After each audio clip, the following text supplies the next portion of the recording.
Hello everyone, कैसे हैं दोस्तों। जैसा कि आप जानते हैं, बिहार में यह स्टेट का आयोजन होना है। Bihar secondary teacher eligibility test Bihar में होना है। मैं इस वीडियो में बिहार या स्टेट के बारे में पूरी इंफॉर्मेशन देने वाला हूं। आपके पास क्वालिफिकेशन क्या होना चाहिए, आपकी एज कितनी होनी चाहिए, इसमें एग्जाम कैसे होगा, कितने प्रश्न पूछे जाएंगे, मैं आप लोगों को कंप्लीट इंफॉर्मेशन देने वाला हूं इस वीडियो में। इसलिए इस वीडियो को स्टार्टिंग से लेकर के लास्ट तक आप लोग जरूर देखना, जिससे क्या है आप लोगों को कंप्लीट इंफॉर्मेशन मिल सके बिहार या स्टेट के बारे में।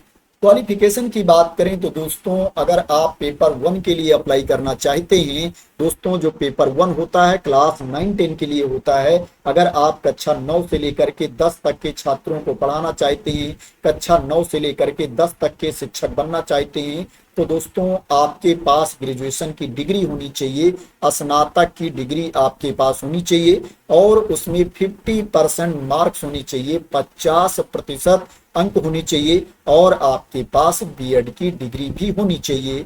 अगर आप पेपर 2 के लिए अप्लाई करना चाहते हैं, पेपर 2 क्लास 11-12 के लिए होता है। अगर आप कक्षा 11 से 12 तक के छात्रों को पढ़ाना चाहते हैं, क्लास 11-12 के टीचर बनना चाहते हैं, तो दोस्तों आपके पास जो क्वालिफिकेशन होना चाहिए, आपके पास पीजी की डिग्री होनी चाहिए, मास्टर की डिग्री होनी चाहिए और उसमें 50% मार्क्स होनी चाहिए, 50% अंक होनी चाहिए और आपके पास बीएड की डिग्री भी होनी चाहिए। दोस्तों जिस विषय के आप शिक्षक बनना चाहते हैं, जिस सब्जेक्ट के आप टीचर बनना चाहते हैं, उस सब्जेक्ट में आपके पास डिग्री होनी चाहिए। पेपर 1 के लिए अप्लाई कर रहे हैं तो ग्रेजुएशन में क्या है, 3 साल वो विषय होना चाहिए। और क्या है, अगर आप 11-12 के लिए अप्लाई कर रहे हैं, पेपर 2 के लिए अप्लाई कर रहे हैं, तो आपके पीजी में वो विषय होना चाहिए। एज लिमिट की बात करें तो दोस्तों जो आपकी मिनिमम एज होनी चाहिए 21 ईयर से कम नहीं होनी चाहिए। जो न्यूनतम उम्र सीमा है वो 21 साल है और जो अपर एज लिमिट है वो कैटेगरी वाइज अलग अलग है। जो अनरिजर्व कैटेगरी के मेल कैंडिडेट हैं, पुरुष अभ्यर्थी हैं, उनके लिए जो अपर एज लिमिट है 37 ईयर्स है, 37 वर्ष है।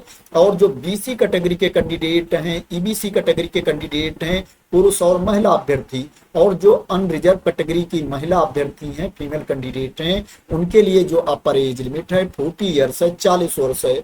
और जो एससी एसटी कैटेगरी के कैंडिडेट हैं, चाहे वो महिला हो या पुरुष हो, उनके लिए जो अपर एज लिमिट है 42 ईयर्स है, 42 वर्ष अधिकतम उम्र सीमा है। तो ये कैटेगरी वाइज एज के बारे में इंफॉर्मेशन थी। जो एज की गणना की जाएगी 1 अगस्त 2025 को एज की गणना की जाएगी। 1 अगस्त 2025 को आपकी इतनी एज होनी चाहिए जितनी मैंने आप लोगों को बताई है।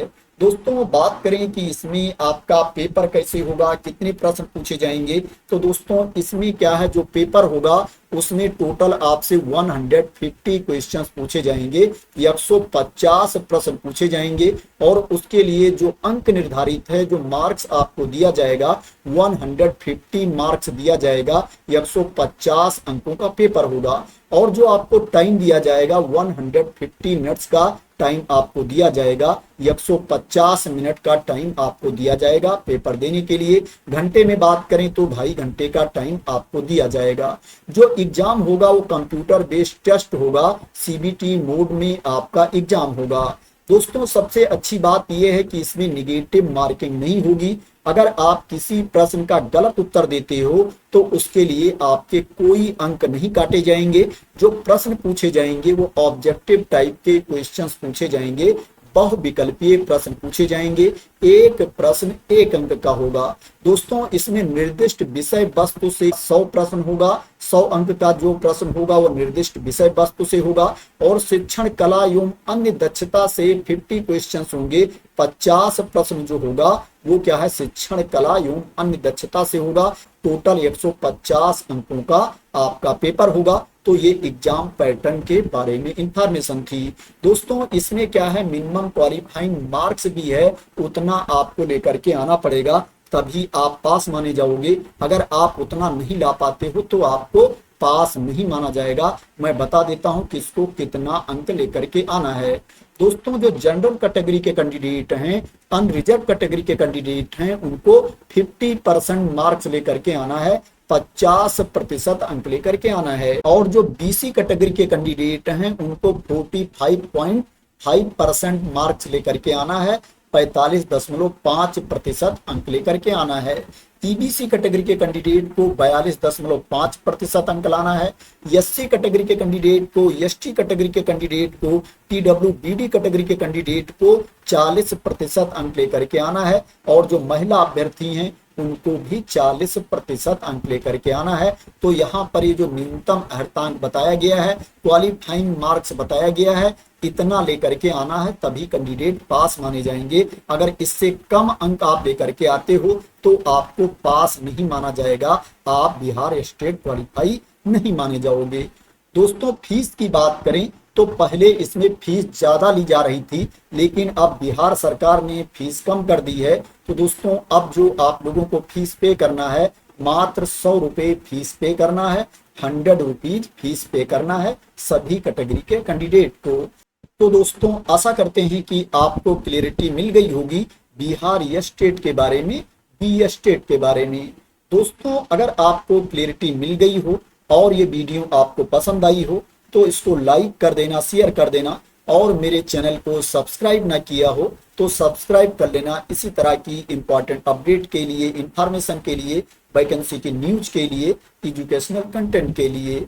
दोस्तों इसमें सभी राज्य के अभ्यर्थी अप्लाई कर सकते हैं, अदर स्टेट के कैंडिडेट भी इसमें अप्लाई कर सकते हैं। तो दोस्तों जिन्होंने बिहार स्टेट नहीं क्वालिफाई कर रखा है और बिहार में टीचर बनना चाहते हैं, एलिजिबल हैं, दोस्तों उनके लिए बहुत ही अच्छा मौका है, क्योंकि बिहार शिक्षक भर्ती 4.0 के पहले, बीपीएससी टीआरई 4.0 के पहले दोस्तों बिहार स्टेट कंप्लीट हो जाएगा। तो थैंक यू सो मच दोस्तों फॉर वॉचिंग।